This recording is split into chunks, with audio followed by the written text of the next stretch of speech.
సుదూర ప్రాంతాలకు వెళ్ళాలి. 5 నిమిషాల్లో ముగిస్తా.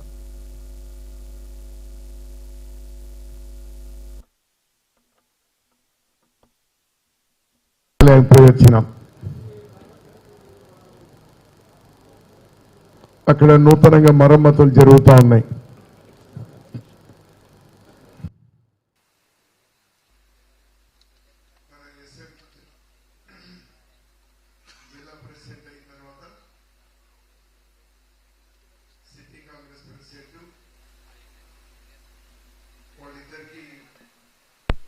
తోడ్పాటునిచ్చి నాకు ఇప్పుడే జిల్లా సిటీ కాంగ్రెస్ ప్రెసిడెంట్ చెప్పినారు, మన జిల్లా కాంగ్రెస్ కార్యాలయం రెనోవేషన్ కు దాదాపు 12 లక్షల రూపాయలు ఎస్టిమేట్ అవుతా ఉంది. ఆ మొత్తం డబ్బుని మన పెద్దలు పల్లం రాజు గారే ఆ వ్యయాన్ని భరిస్తా ఉన్నారు. ఆ కాంగ్రెస్ పార్టీ కార్యాలయం మానవత్వం కష్టకాలంలో ఉన్నాం. ఈ కష్టకాలంలో 12 లక్షల రూపాయలు పార్టీ కార్యాలయానికి అతను సొంతంగా నేనే పెడతాను, మీరు చేయండి అని చెప్పడం నిజంగా హర్షించదగ్గ విషయం. ఉన్నప్పుడు చాలా మంది చేస్తారు. ఇటువంటి పరిస్థితుల్లోనే నిలబడాల్సింది కూడా. ఈ మధ్యనే వచ్చి వెళ్ళినా నేను తెలంగాణ ఎలక్షన్ కంటే ఒక వారం ముందు వచ్చి వెళ్ళినా. మీ అందరితో మాట్లాడిన ఆ రోజు మన కామన ప్రభాకర్ గారు ఒక అంశాన్ని ఎత్తినారు. మీ అభిప్రాయాలన్నీ ఆ రోజు తీసుకున్నా. 19 నియోజకవర్గాల నుంచి కూడా ఒక 10 అంశాల మీద మీ అభిప్రాయాలు తీసుకున్నాం. పార్టీ నిర్ణయాలకు సంబంధించి లేక రేపు ఎలక్షన్లలో ఏ విధంగా మనం ఏ వ్యూహం ఉండాలి అనేటువంటివి అన్ని కూడా తీసుకోవడం జరిగింది. అన్ని అభిప్రాయాలు రాహుల్ గాంధీ గారి దృష్టికి తప్పకుండా తీసుకెళ్తాం. ఏ అభిప్రాయం చెప్పినా, కామన ప్రభాకర్ గారు చెప్పినటువంటి అభిప్రాయం కావచ్చు, లేక దానికి భిన్నమైనటువంటి అభిప్రాయం కావచ్చు. ఇందాక కిరణ్ కుమార్ రెడ్డి గారు చివరిలో మాట్లాడుతూ ఒక మంచి మాట చెప్పినారు. మన లక్ష్యం ఈ రాష్ట్రం కోసం ఉండాలి. ఎందుకోసం? ప్రజలు మనతో రావాలి. ఈ రాష్ట్ర శ్రేయస్సు కోసం కాంగ్రెస్ పార్టీ గట్టిగా నిలబడింది అనేటువంటిది ముఖ్యం. ఆ లక్ష్యాన్ని నిర్దేశించినాం ఇప్పటికే. ఈ ఎన్నిక ఎవరెన్నైనా మాట్లాడుకొని, ఈ ఎన్నిక ప్రత్యేక హోదా, విభజన హామీలు, విభజన చట్టంలోని అంశాలు. నేను పూర్తి వివరాల్లోకి పోను.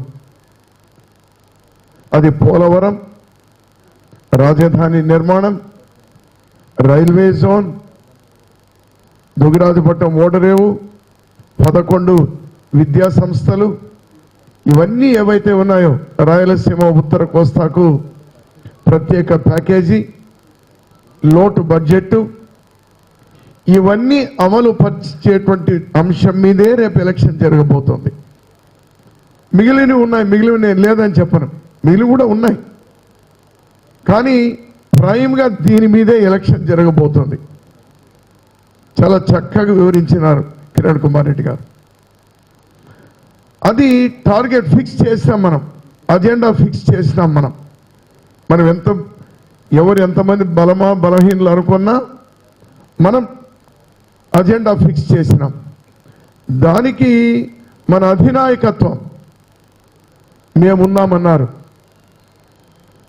తెలంగాణలో ఎలక్షన్ జరుగుతూ ఉంటే వారం రోజులు ఎలక్షన్ పెట్టుకొని తెలంగాణకు సంబంధం లేనటువంటి చోట, తెలంగాణలో వారికి సంబంధం లేనటువంటి అంశం,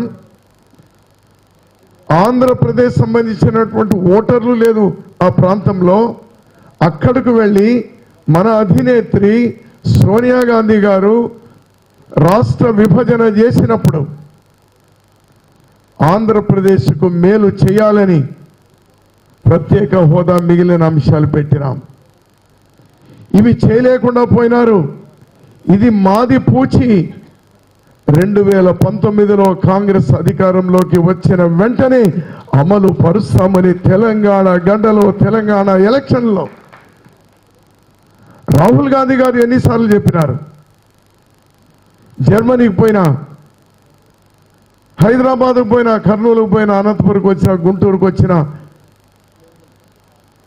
ప్లీనరీలో కానీ, సిడబ్ల్యూసిలో కానీ, లేక మనం ధర్నాకు పోయినప్పుడు కానీ, లేదా ఏఐసిసి ఆఫీస్లో కానీ, పార్లమెంట్లో కానీ ఎన్ని సందర్భాల్లో మాట్లాడినారు. ఇది నిజాయితీ. కాంగ్రెస్ పార్టీకు ఇందాక క్రెడిబిలిటీ అన్నారు కిరణ్ కుమార్ రెడ్డి గారు. అది నిజాయితీ. కాంగ్రెస్ పార్టీ నిజాయితీ. ఒక నిర్ణయం తీసుకుంటే, ఒక మాట ఇస్తే రాజకీయంగా లాభమా నష్టమా కాంగ్రెస్ పార్టీ ఎప్పుడు కూడా చూడదు. అదే లాభ నష్టాలే చూసే పార్టీ అయితే సోనియా గాంధీ గారు అక్కడ మాట్లాడకూడదు యాక్చువల్గా. అయినా ఎలక్షన్లు వస్తాయి పోతాయి, గెలుస్తాం ఓడతాం. ఆడిన మాట ఆంధ్రప్రదేశ్కు ప్రత్యేక హోదా. రాహుల్ గాంధీ గారు చెప్పినారు, అతను ప్రధాని అయితేనే ఆనాడు డాక్టర్ వైఎస్ రాజశేఖర రెడ్డి గారు ఏ విధంగా అయితే మొదటి సంతకం ఉచిత విద్యుత్ అని సంతకం పెట్టారో అదే రీతిలో రాహుల్ గాంధీ గారు మన ఆంధ్రప్రదేశ్ ప్రత్యేక హోదా ఫైల్ మీద సంతకం పెట్టబోతారు. ఇది సత్యం. దీని మీద ఎలక్షన్ జరగబోతా ఉంది. దీని మీద జరుగుతుంది ఎలక్షన్. అందుకోసమే అందరూ మన వైపు చూస్తా ఉన్నారు. ఇప్పుడు మనం ఎవరి దగ్గరికి పోలేదు, మన వైపు చూస్తా ఉన్నారు. కారణం కాంగ్రెస్ నిజాయితీ ఉంది. నేను ఒక్కటే కోరేది, మన అభిప్రాయాలు 10 రకాలు ఉంటాయి. మాట్లాడదాం, తప్పులేదు. ఎవరినెవరు స్టాప్ చేయాల్సిన అవసరం లేదు. 10 మంది అభిప్రాయాలు ఉన్న నిర్ణయం తీసుకునేది ఒకరే. నేను ఒక్కటి చెప్తాను. నిన్న మధ్యప్రదేశ్లో ఒక 4 సీట్లు మనకు తక్కువ వచ్చి ఉంటే బీజేపీ ప్రభుత్వం ఏర్పాటయ్యేది. రాహుల్ గాంధీ గారు ప్రధాని కావాలి, అయితేనే మనకు ప్రత్యేక హోదా వస్తుంది. వేరే ఎవరైనా చేయగలుగుతారా? బీజేపీ నో అన్నారు. ఈ ప్రాంతీయ పార్టీల చేత కాదు. ఇది వాస్తవం. రాహుల్ గాంధీ గారు ప్రధాని కావాలి, ప్రత్యేక హోదా కావాలి. మన కాంట్రిబ్యూషన్ రేపు 28 రాష్ట్రాల్లో ఒక 4 సీట్లు తక్కువ వచ్చింది అనుకో మనకు. అప్పుడు ఎవరి మీద చెప్పాలి? మన బాధ్యత లేదా? మొదటి సంతకం మన రాష్ట్రం కోసమే కదా పెట్టేది. ఒక భారత ప్రధాని, ఒక కాబోయే భారత ప్రధాని, లేక అయిన భారత ప్రధాని ఇంతవరకు ఈ 70 సంవత్సరాల్లో ఎవరైనా ఒక రాష్ట్రానికి సంబంధించినటువంటి ఫైల్ మీద సంతకం పెట్టినటువంటి దాఖలాలు ఉన్నాయా? ఈ దేశంలో అనేకమైన సమస్యలు లేవా? అయినా మొదటి సంతకం మన రాష్ట్రానికి సంబంధించి పెడతా ఉన్నారు. ఆ 28 రాష్ట్రాల కంటే మన రాష్ట్రానికి బాధ్యత ఎక్కువగా ఉంది. రాహుల్ గాంధీ గారికి ప్రధాని కావడానికి మన ఎంపీలు ఇవ్వాలి. అది మనమే గెలిచిపోతామా? 25 మంది మనమే గెలుస్తామా? లేక భావ సారూప్యం ఉన్నటువంటి వాళ్ళు మనతో కలిసి వస్తే వాళ్ళు మనం కలిసిపోతామా? అది అధిష్టాన వర్గం తీసుకోవాల్సినటువంటి నిర్ణయం.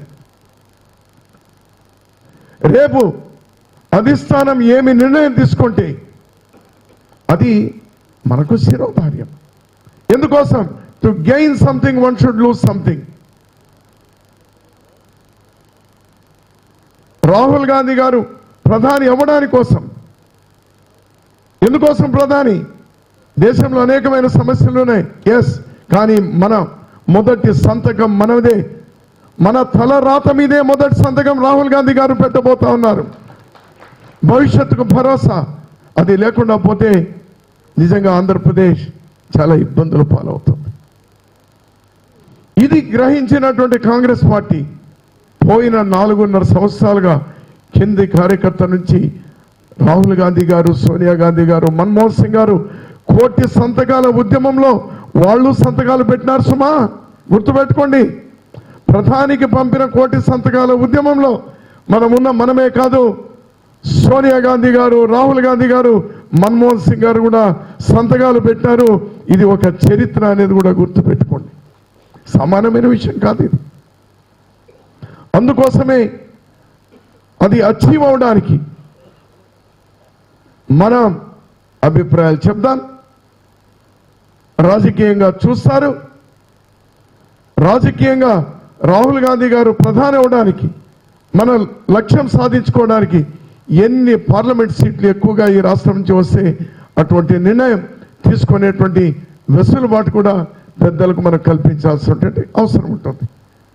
ఎట్లా ఉంటుంది, ఏమవుతుంది అనేది మన చేతుల్లో ఉన్నటువంటి కాదు.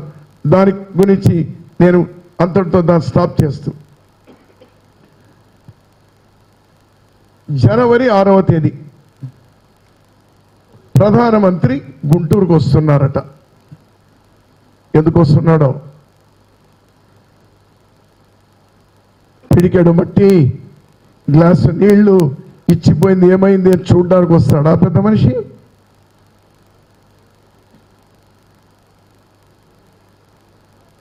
అందుకోసమే మనం క్షమించేటువంటి జాతి మనది. ఆలస్యమైంది. 4.5 ఏళ్ల కింద అమలు పరిచి ఉంటే ఇవన్నీ మన పరిస్థితులు ఒక రకంగా ఉండేది. అదే కాంగ్రెస్ పార్టీ గెలిచి ఉండింటే పోలవరం 100కి 100 పాళ్ళు ఇప్పటికే పూర్తి అయిపోయేటువంటిది. కాలువలన్నీ అప్పటికే తవ్వేశాం, పూర్తి అయిపోయేటువంటి. ఇప్పుడు జగడం పట్టారు వాళ్ళు వీళ్ళు, రగడలు పట్టేటువంటి పరిస్థితి వస్తుంది. ఎప్పుడో అయిపోయేది.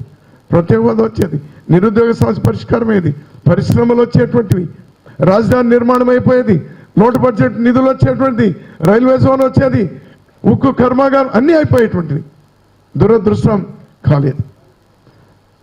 ఇప్పటికైనా చెప్తాను, ఆలస్యమైన ప్రధాని గారు ఇప్పటికైనా అవన్నీ అమలు పరిచి ఆంధ్రప్రదేశ్ భూమి మీద అడుగు పెట్టండి. లేకపోతే ఇక్కడ కాలు మోపడానికి మీరు అనర్హులు అని ఈరోజు 5 కోట్ల ఆంధ్రప్రదేశ్ ప్రజల తరఫున వారిని హెచ్చరించదలుచుకున్నాం. ఒకవేళ అది చేయకుండా మీరు వస్తే రాష్ట్రం మొత్తంగా నల్ల జెండాల ప్రదర్శనతో మీకు స్వాగతం పలకవలసి వస్తుంది. నల్ల జెండాల నిరసనను మీరు ఎదుర్కొంటారో, లేక వెంకన్న సాక్షిగా ఇచ్చినటువంటి మాట ప్రకారం మీరు మాట మీద నిలబడి 10 ఏళ్ళు వద్దు, మేము ఇచ్చిన 5 ఏళ్ళు ప్రత్యేక హోదా ఇచ్చి అడుగు పెడతారో మీరు తెలుసుకోండి అని ప్రధానమంత్రికి నేను గట్టిగా సూచిస్తూ, హెచ్చరిస్తూ ఈ కార్యక్రమం కాంగ్రెస్ పార్టీ తీసుకోబోతుంది. అన్ని జిల్లాల్లో కూడా చేస్తుంది. మనమేం పోయి మీటింగుల్లో అడ్డుకోము. మీటింగుల్లో అడ్డుకునేటువంటి కుసంస్కృతి కాంగ్రెస్ పార్టీకి లేదు. మనం ప్రజాస్వామ్యయుతంగా ఖచ్చితంగా మన నిరసనని తెలియజేయవలసి వస్తుంది అనేటువంటిది భారతీయ జనతా పార్టీకు, ప్రధానమంత్రికి తెలియజేస్తూ మిమ్మల్ని అందరినీ నేను కోరుతా ఉన్నాను. చాలా కష్టపడ్డారు, చాలా ఇబ్బందులు పడ్డారు, చాలా మంది మన నుంచి వెళ్ళిపోయినారు. నిజాయితీ కలిగినటువంటి వాళ్ళు ఎప్పుడో 3 గంటలు చెప్తే 7 గంటలైనా ఇంకా 300-400 మంది ఇక్కడ ఉన్నారు. భవిష్యత్తు మనది. నిజాయితీ ఉంది మన పట్ల, ఆ దేవుడు ఉన్నాడు మన పట్ల. భవిష్యత్తు మనది. ఖచ్చితంగా ఏదో ఒక రూపంలో కాంగ్రెస్ పార్టీ బలమవుతుంది, బలమై తీరుతుంది. ఈ రాష్ట్రాన్ని రక్షించగలిగేది, ఈ రాష్ట్రాన్ని ఈ ఇబ్బందుల నుంచి గడ్డకు వేయగలిగినటువంటి శక్తి ఒక్క కాంగ్రెస్ పార్టీకు తప్పితే ఇంకొకరికి లేదు అనేటువంటి విషయాన్ని మనమందరం గ్రహించి, ఇక 100 రోజులు మాత్రమే ఉంది, ఇక టైం లేదు. ఎలక్షన్లకు 100 రోజులు ఉంది. ఇంకా ఇప్పటికే 175 నియోజకవర్గాల్లో 100 నియోజకవర్గాల్లో అభ్యర్థులు ఎవరైతే బాగుంటారో అనేటువంటి కూడా నాకున్నటువంటి ఈ 4.5 సంవత్సరాల మీ అందరితో ఉన్నటువంటి అనుబంధం వల్ల తిరిగిన దాని వల్ల 100 నియోజకవర్గాల్లో కాంగ్రెస్ పార్టీ గెలవడానికో లేకపోతే నువ్వా నేనా అని గట్టి పోటీ ఇవ్వడానికో తయారుగా ఉంది అనేటువంటి మాటను మీకు ఈ సందర్భంగా తెలియజేస్తా ఉన్నాను. మిగిలిన 100 రోజుల్లో మిగిలిన కూడా చేసుకుందాం, మిగిలిన నియోజకవర్గాల్లో కూడా చేసుకుందాం. ఒకవేళ పెద్దలు పొత్తులు నిర్ణయిస్తే ఆ ప్రకారం కూడా పోదాం. అయినా ఉంటుంది పొత్తుల గురించి ఆలోచన అవసరం లేదు. మన పని మనం చేసుకొని పోదాం, మన పని మనం చేసుకుందాం. మనం బలోపేతం అవుదాం. అయ్యేటువంటి ప్రయత్నం మీరు చేస్తా ఉన్నారు. ముందస్తు ఎన్నికల ప్రణాళిక ఇందాకే కిరణ్ కుమార్ రెడ్డి గారు చెప్పినారు. భవిష్యత్తు ఇదే ఎవరికైనా.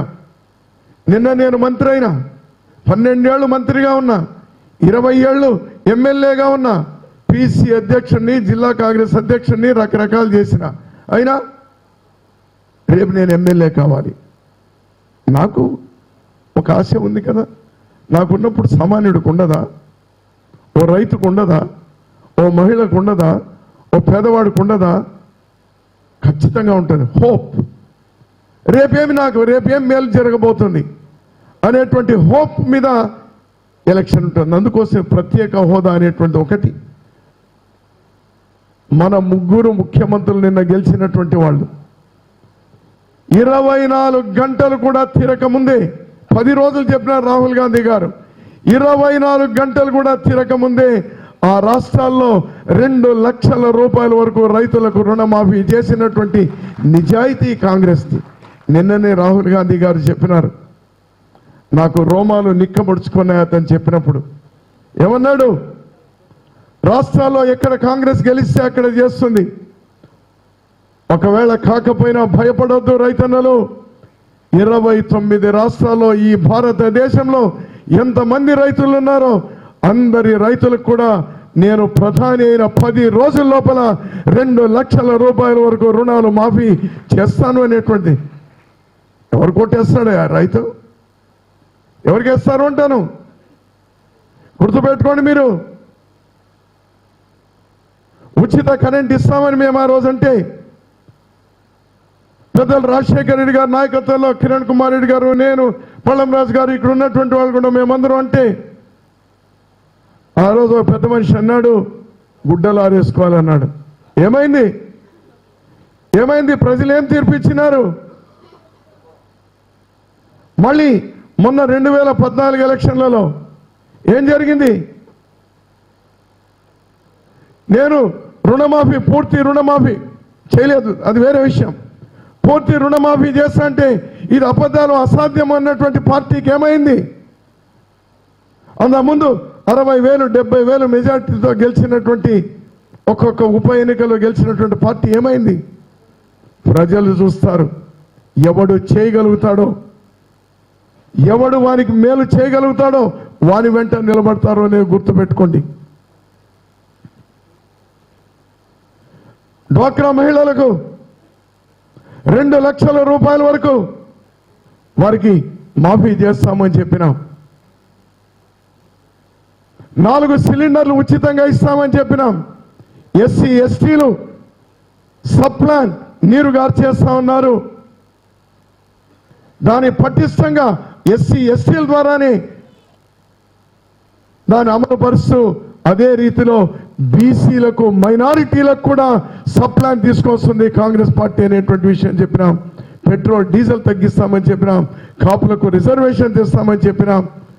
100 రోజుల లోపల ఈ 4.5 సంవత్సరాల్లో 10 ఉద్యోగాలు నింపలేదు. కిరణ్ కుమార్ రెడ్డి గారు ముఖ్యమంత్రిగా ఉన్నప్పుడు 2 లక్షల ఉద్యోగాలు ఆ రోజు ప్రభుత్వ ఉద్యోగాలు భర్తీ చేసింది. ఈరోజు మేము చెప్తా ఉన్నాం, 1,60,000 ఉద్యోగాలు ఖాళీ ఉన్నాయి. 1,00,000 ఉద్యోగాలు మేము ప్రభుత్వంలోకి వస్తే 100 రోజుల లోపల 1,00,000 ప్రభుత్వ ఉద్యోగాలు భర్తీ చేస్తుంది కాంగ్రెస్ పార్టీ. ఒక్కటే మనకు ఓపిక ఉండాలంతే, మనం పోవాలంతే జనంలోకి, పోవాలంతే జనంలోకి. ఎవరు చేయగలుగుతారు? ఈ ప్రాంతీయ పార్టీలు కాపులు రిజర్వేషన్ చేయగలుగుతారా? లేదా రైతులు రుణాలు మాఫీ చేయగలుగుతారా? పెట్రోల్ డీజిల్ ధరలు తగ్గించగలుగుతారా? ప్రత్యేక హోదా ఇవ్వగలుగుతారా? లేదా విభజన హామీలు అమలు చేయగలుగుతారా? చేయలేరే.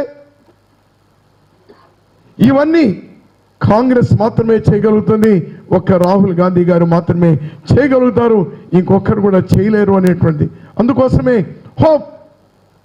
ఇంకొకటి కూడా ఈ మధ్యనే ప్రాంతీయ పార్టీలు కూడా మనం చేసామని వాళ్ళు చేస్తామంటే ఎట్లా చేస్తారు? మనం చేయగలుగుతాం. వాళ్ళకు మనకు తేడా ఏమంటే రాబోయేది మన ప్రభుత్వం, అక్కడ వడ్డించేవాడు మనవాడు ఉంటాడు. ఇవన్నీ వస్తాయి కాబట్టి ఖచ్చితంగా ఇక్కడ సంక్షేమ పథకాలు మరిన్ని ఎక్కువగా చేసేటువంటి ఆస్కారం ఉంటుంది అనేటువంటి కూడా మనం ప్రజల్లోకి తీసుకెళ్దాం, ధైర్యంగా తీసుకెళ్దాం, గట్టిగా పనిచేద్దాం. రాహుల్ గాంధీ గారి గ్రాఫ్ అమాంతం పెరిగిపోయింది, అమాంతం పెరిగిపోయింది. 172 మంది ఈ ఆంధ్రప్రదేశ్లో ఇటీవలనే జరిగినటువంటి సర్వేల ప్రకారం ప్రధాని ఎవరు కావాలంటే రాహుల్ గాంధీ ప్రధాని కావాలని 172 మంది చెప్తా ఉన్నారు. కేవలం 14 మంది మాత్రమే ఇతను మోడీ అని చెప్తా ఉన్నారు. కేవలం 14 మంది. అతని గ్రాఫ్ అంత తగ్గిపోయింది, మన నాయకుడి గ్రాఫ్ అంతగా పెరిగింది. అందుకోసమే ఒక కారణంతో ఎలక్షన్ జరగబోతోంది. మన భవిష్యత్ కోసం ఎలక్షన్ జరగబోతోంది. ఇది సాధారణ ఎలక్షన్లు కాదు, సామాన్యమైనటువంటి ఎలక్షన్లు కాదు, ఇది ప్రత్యేకమైనటువంటి పరిస్థితుల్లో జరుగుతున్నటువంటి ఎలక్షన్. ఎవరు కూడా మీరు మనోధైర్యం కోల్పోవద్దు. ఎవరైతే ప్రజల్లోకి పోగలుగుతా ఉన్నారో, ఇంటింటా తిరగలుగుతా ఉన్నారో, ఊరికే గదిలో కూర్చొని మాటలు చెప్పేటువంటి వాడు గాల్లో మాటలు చెప్తాడు, పేపర్లో టీవీలో వచ్చేటువంటివి చెప్తాడు. కానీ ప్రజల్లోకి పోయేటువంటి వారు ఖచ్చితంగా వారికి ఈరోజు గుండె ధైర్యం ఉంది. నేను మొన్న అంతా మనవాళ్లే కాబట్టి ఒక విషయం పేపర్ వాళ్ళు కూడా అంతా వెళ్ళిపోయినారులే. నేను 175 నియోజకవర్గాల్లో ఒక ప్రశ్న అడిగినాను. నేను ఒక ప్రశ్న ఏమడిగినానంటే, మనకు మనమే పొత్తులు లేకుండా మనకు మనమే గెలిచే అవకాశం ఉందానంటే ఎంత. నాకు అది చూసిన తర్వాత నిన్ననే నేను అన్ని కూడా అనలైజ్ చేశాను.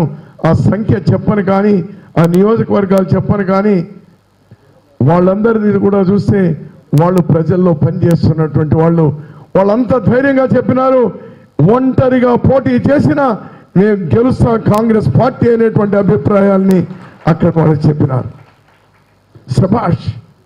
వాళ్ళ దగ్గర కోట్లు డబ్బులు ఉన్నటువంటి వాళ్ళు కాదు, లేక గతంలో ఎమ్మెల్యేలుగానో ఎంపీలుగానో మంత్రులుగానో ఉన్నటువంటి వాళ్ళు కాదు, కాంగ్రెస్ పార్టీని నమ్ముకొని పనిచేస్తున్నటువంటి వాళ్ళు.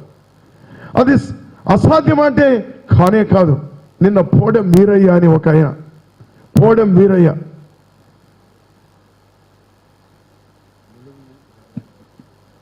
వరంగల్ జిల్లా, అతన్ని ములుగు నియోజకవర్గం. నేను ఆ జిల్లాకి ఇన్ఛార్జిని 99లో నేను ఆ జిల్లా జనరల్ సెక్రటరీగా నేను ఇన్ఛార్జిని.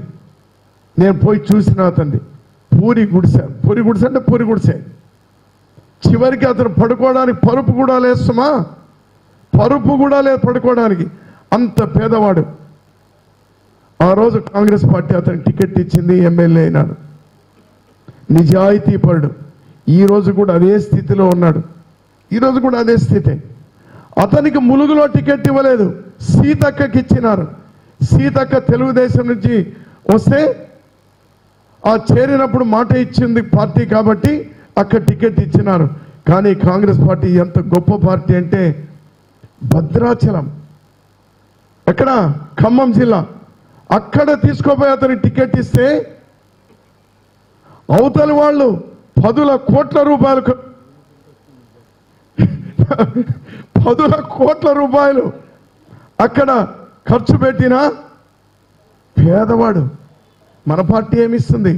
25 లక్షలు ఇచ్చింది అతనికి. అకౌంటెంట్గా కాంగ్రెస్ పార్టీ అకౌంటెంట్గా వీరయ్య పేరులో 25 లక్షల రూపాయలు ఏఐసిసి నుంచి డబ్బు ట్రాన్స్ఫర్ చేసినారు. ఎందుకంటే అతని యాక్చువల్గా ములుగు ఇవ్వలేకుండా పోతున్నాం, కానీ అక్కడ ఇస్తామని చేస్తే సీతక్క గెలిచింది. కానీ సీతక్క స్వల్ప మెజార్టీతో గెలిస్తే ఈ వీరయ్య డబ్బు లేనోడు, నిజాయితీ కాంగ్రెస్ వాడు మరో జిల్లాకు పంపిస్తే పెద్ద మెజారిటీతో గెలిచినాడు పోవడం వీరయ్య. అది మన ముందు ఉన్నటువంటి మన ముందు సాక్ష్యం. అది ఎందుకయ్యా మీ జిల్లాలో పోయినసారి గ్రాడ్యుయేట్ కాన్ఫరెన్స్ జరిగింది. ఆ రాజు 20 కోట్లో 26 కోట్లో ఖర్చు పెట్టినాడు, గెలిచినాడు. అబ్బా ఎమ్మెల్సీ సూర్యారావు ఎంత డబ్బు ఖర్చు పెట్టినాడు? ఏమీ పెట్టలేదు, పాంప్లెట్లు ఒకటే. గెలవలేదా అతను? వీళ్ళు బంగారు చైన్లు ఇచ్చినారు, వెండి గ్లాసులు ఇచ్చినారు, సెల్ ఫోన్లు ఇచ్చినారు, ఇంకేమేమి పట్టు చీరలు ఇచ్చినారు. ఏమైంది అంటాను? ప్రతిసారి డబ్బుతోనే అవుతుంది అని అనుకుంటే పొరపాటు. ఎస్, డబ్బు కూడా అవసరమే, నేనే కాదని చెప్పను. డబ్బు ఒకటే చేయదు. అందుకోసం ఇవన్నీ కూడా మీరు నేను ఎందుకు ఈ మాట చెప్తున్నానంటే, తెలంగాణలో ఓటుకు 5,000 ఇచ్చినారట, ఓటుకు 10,000 ఇచ్చినారట. ఏమిస్తే ఏమేంటాను నేను? ప్రతిసారి డబ్బే పనిచేయదు. అందుకోసమే నేను మీకు అందరికి కూడా మనవి చేసేది, గట్టి పని చేద్దాం. ఎందుకు ఇంత ఆలస్యమైనా ఇది నేను మాట్లాడే పేపర్లో టీవీలో రాదు అని నాకు తెలిసినా, ఎందుకంటే అందరూ వెళ్ళిపోయినారు. నేను ఎందుకు మాట్లాడుతున్నానంటే, నిజాయితీ కలిగిన నిబద్ధత కలిగినటువంటి వాళ్ళు మీరు ఇక్కడ ఉన్నారు. మీ జిల్లా నుంచి వచ్చేటువంటి సాంకేతమే మీ 2 జిల్లాలు ఈస్ట్ వెస్ట్, ఈ గోదావరి జిల్లాలో మీరు ఎటువైపు గాలి వీస్తే రాష్ట్రమంతా అటువైపు గాలి వీచేస్తుంది. అయ్యా మహానుభావులారా, ఈ రాష్ట్రాన్ని రక్షించండి.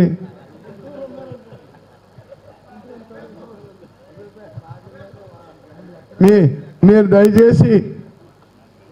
దయచేసి కొంచెం గట్టి మనసు చేసుకొని మీరు ఇక్కడ నుంచి మేము ఉన్నామని చెప్పండి. ఇక్కడ నుంచి పార్లమెంట్లు అన్నీ కూడా ఎమ్మెల్యేలు కూడా గెలవాలి. ఎమ్మెల్యే 1 అటు ఇటు అని ఇబ్బంది లేదు, కానీ ఎంపీలు మాత్రం ఏ ఒక్క ఎంపీ సీటు తగ్గినా కూడా రేపు రాహుల్ గాంధీ గారు ప్రధాని అవ్వడంలో ఏ ఒక్కటి తగ్గినా కూడా మళ్ళీ జాతికి భవిష్యత్తులో మనం తప్పు చేసిన వాళ్ళం అవుతాం, ద్రోహం చేసిన వాళ్ళం అవుతాం.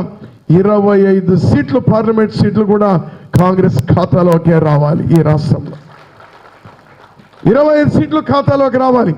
మీ జిల్లాలో ఉన్న 3 సీట్లు కూడా అమలాపురం, కాకినాడ, రాజమండ్రి 3 పార్లమెంట్లు కూడా కాంగ్రెస్ ఖాతాలోకి కంపల్సరీగా రావాలి. మిగిలిన 19 అసెంబ్లీలో 1 అరో ఇటు అయినా పర్వాలే. ఒకవేళ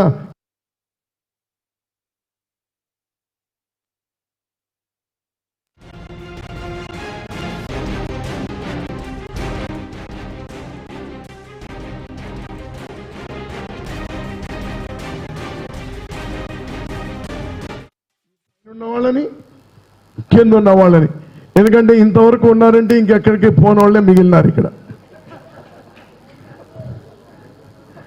గట్టేవాళ్ళు మిగిలినారు.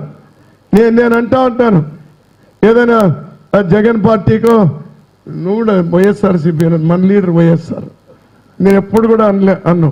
ఆ పార్టీ జగన్ పార్టీ, ఆ పార్టీ జగన్ పార్టీ. ఆ జగన్ పార్టీ కానీ తెలుగుదేశం కానీ ఇంకో చోట పోయినటువంటి వాళ్ళు చెప్తున్నాము, అయ్యా మేము వాచ్మెన్లు, మేము ఇంటికి కాపులా ఉంటాము, మీరు వచ్చేంత వరకు ఇంటిని భద్రంగా ఉంచుతా ఉంటాము అని చెప్పినాము. ఆ విధంగా మీరు కూడా అందరూ కూడా కాపులాదారులు, అందరూ కూడా కాపులాదారులు. గట్టిగా ఉండండి. ప్రత్యేక హోదా సాధనకు రాహుల్ గాంధీ ప్రధాని కావాలి. ఏకైక లక్ష్యం, సింగిల్ పాయింట్. రెడీనా? దానికి అందరికి కూడా రెడీనా మీరు? ప్రత్యేక హోదా, ప్రత్యేక హోదా. జై కాంగ్రెస్, జై కాంగ్రెస్.